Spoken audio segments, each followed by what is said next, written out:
안녕하십니까, 리얼파파의 부동산 읽기입니다. 자, 오늘은 이제 테이퍼링이 뭐길래라는 제목으로 제가 이제 영상을 준비했는데, 테이퍼링이 왜 나오는지에 보면, 그러니까 금리를 언제 올릴 거냐. 근데 그 올리기 전에 내가 어떠한 작업을 할 건데, 이제 이거를 하고 나면 금리가 언젠간 올라간다라고 하는 바로 이것이 테이퍼링입니다. 이제 그것에 대해서 이제 살펴볼 건데, 이게 나와 무슨 상관이 있는지에 대한 부분들 이제 함께 공부하는 마음으로 살필 건데, 저도 이제 부동산 관련된 이제 영상을 올리잖아요. 그러면은 결국엔 우리가 타인의 자본을 이용하는 거죠.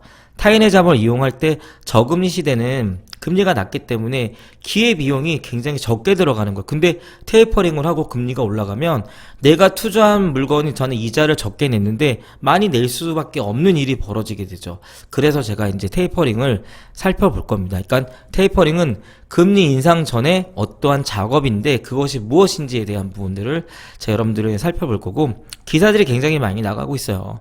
도매 물가가 역대 최고, 연준 테이퍼링 속도 높이나 라고 하는 이런 기사들이 쏟아져 나와요. 도대체 테이퍼링이 무엇인지에 대한 부분들.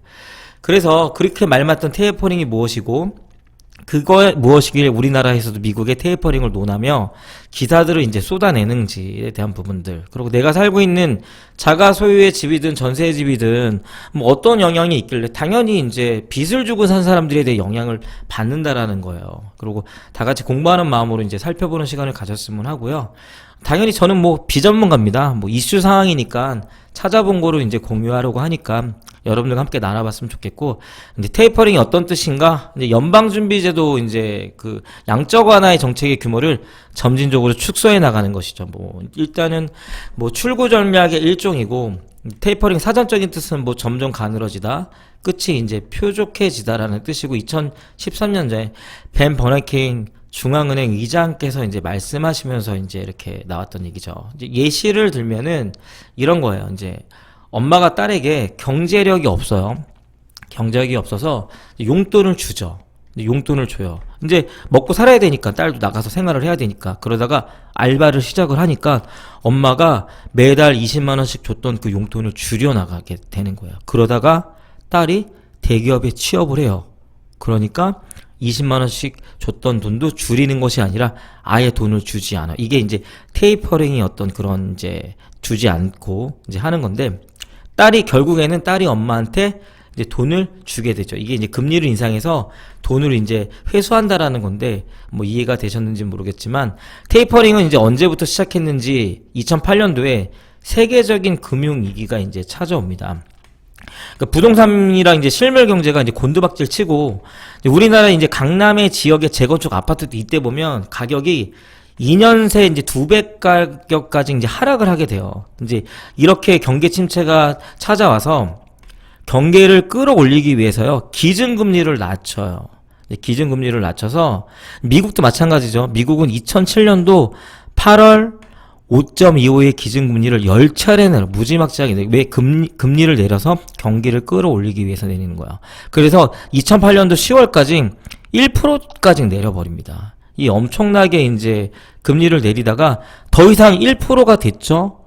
더 이상 금리를 내릴 수가 없어요. 그런 상황이 발생을 합니다. 그래서 금리를 더 이상 내릴 수가 없는 상황에서 무엇이 진행되냐면 양적 완화를 이제 시행을 합니다. 그러니까 채권과 부채를 사주면서 시중에 돈을 풀어가는 거예요. 근데 이것에 대한 반대말이라고 저는 보여져요. 양쪽 채권과 부채를 사주면 시중에 돈을 푸는데, 테이퍼링은 뭐냐면 이거를 덜 사주는 거예요. 점점 사주는 양을 줄여든다는 건데, 이제 계속 한번 진행을 해보도록 하겠습니다. 근데 채권과 부채를 사주니까 무슨 일이 벌어져요? 자금이 많이 풀리면은 물가가 상승을 해버리는 거예요. 물가가 굉장히 올라가게 되는 거죠. 그러니까 돈을 더 풀려고 하니까 물가가 오를까봐 이제 걱정이 돼요. 이제 금리를 올리려고 하니까 경제적인 충격에 이제 봉착을 하는 거예요. 이제 물가가 올랐어요. 그 돈을 더 풀어야 되죠. 경기가 좋아진 건 아니니까. 그래서 걱정을 하고, 금리를 딱 올리려고 하니까 경제적인 충격이 오니까 바로 긴축을 하는 것이 아니라 중간 단계를 하는 거예요. 그러니까 채권과 부채를 사주는 것들을 점진적으로 줄여나가는 건데, 바로 테이퍼링을 단행을 하게 되는 거죠. 그러니까 금리를 올리기 전에 풀렸던 돈부터 점진적으로 이제 줄여나가는 거예요.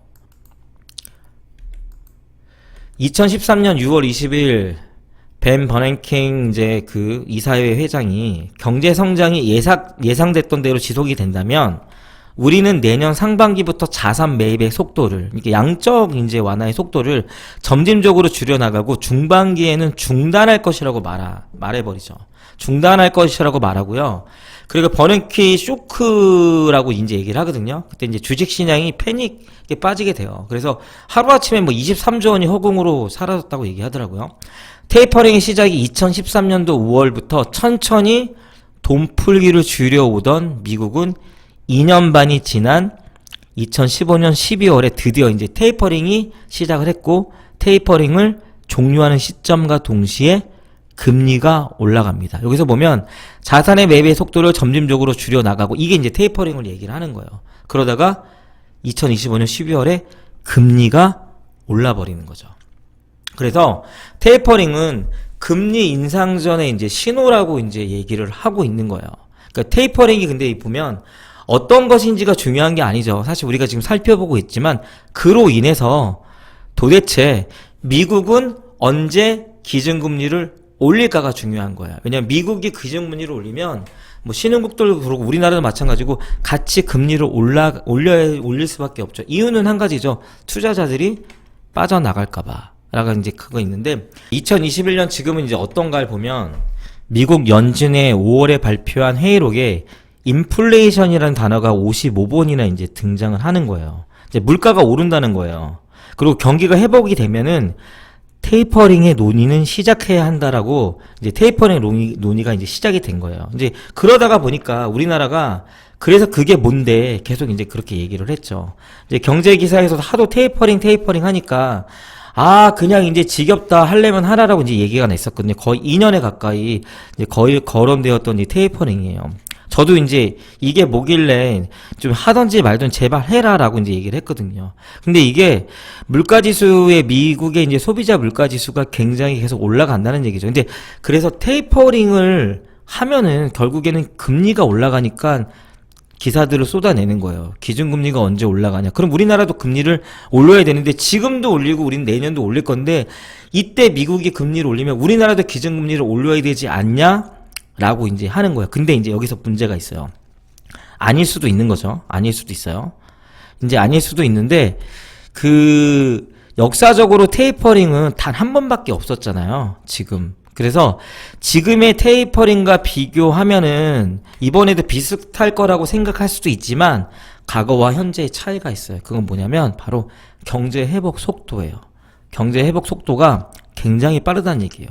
미국의 경제 성장률이 2009년에 마이너스 2.5에서 현재는 플러스 2.5가 됐죠. 뭐 굉장히 올랐죠. 근데 지금은요, 2020년도 2020년 마이너스예요. 마이너스 3.5에서 2021년에 7에서 8%를 예상한다는 거예요. 대단한 거죠. 그래서 2013년 5월에 테이퍼링을 공식하고 7개월이 지난 2013년 12월에 테이퍼링을 이제 시작을 했어요. 그러고 나서 2년이 있다가 2015년 12월에 금리를 인상해서 이거를 보고 우리도 지금 예상을 하는 거예요. 그래서 기사들이 쏟아질 때 언제 금리 인상을 할지에 대한 부분, 그러니까 테이퍼링은 금리 인상을 언제 할지에 대한 부분들을 가늠할 수 있는 어떤 그런 내용이죠. 이번에 2021년 5월에 테이퍼링 얘기가 나오고 드디어 21년 11월에 이제 테이퍼링이 공식화됐어요. 이제 예상보다 이제 빠른 미국의 경제 회복과 가파르게 오르는 물가 상승이 이제 드디어 테이퍼링을 결정하게 된 배경이 되는 거죠. 이제 발표된 내용은요, 매달 $1,200의 양적 완화, 국채랑 모기지 채권의 매입을 줄여 나가겠다는 거, 얼마씩 150억 달러씩 줄이겠다라고 이제 얘기를 했어요. 그래서 돈의 공급을 줄인다는 건데 이게 이제 어떤 영향이 이제 있는 거냐. 결국에는 금리를 올리게 된다는 건데, 그쪽에서는 얘기를 하는 게 11월이랑 12월에 이제 페이퍼링을 해보고 금리 인상은 아직은 논할 게 아니다. 아직은 우리가 이제 양적 완화에 대한 부분, 페이퍼링 양적 완화에 대한 부분을 줄여나가는 거에 대해서 얘기를 하고 있는 것이죠. 근데 하지만 아시겠지만 언젠가는 이제 금리를 인상할 수밖에 없겠죠. 결국에 이제 페이퍼링을 한 달 늦출 수도 있고 빨라질 수도 있지만 결국에는 기준금리가 인상이 된다는 얘기예요. 그러니까 미국의 금리를 올리고 우리가 금리를 올리지 않으면 어떤 문제가 생길까? 이유는 이거죠. 미국이 금리를 따라갈 수밖에 없는 거는요. 투자자들이 낮은 이자의 한국보다 이자가 똑같거나 미국이 높으면요, 당연히 미국으로 떠나버리게 되는 거예요. 그렇기 때문에 우리나라도 기준금리를 미국이 올리면 올릴 수밖에 없게 되는 것이거든요. 근데 기준금리가 올리면 어떤가요? 요즘에도 지금 기준금리 살짝 올린 것 때문에 시중금리 주택담보대출 비율이 굉장히 올라가고 전세대출, 그리고 내년에도 뭐 DSR 규제 때문에 뭐 2억 원이 넘는 뭐 오피스텔도 마찬가지고 뭐 규제를 한다 그러잖아요. DSR 40%. 근데 이런 얘기들이 나오는 거예요. 그래서 금리가 미국에 있는 금리가 올라가면 한국에 있는 금리가 올라가고 기준금리가 올라가면 무서운 일이 벌어지겠죠. 시장 금리가 올라가는 거예요.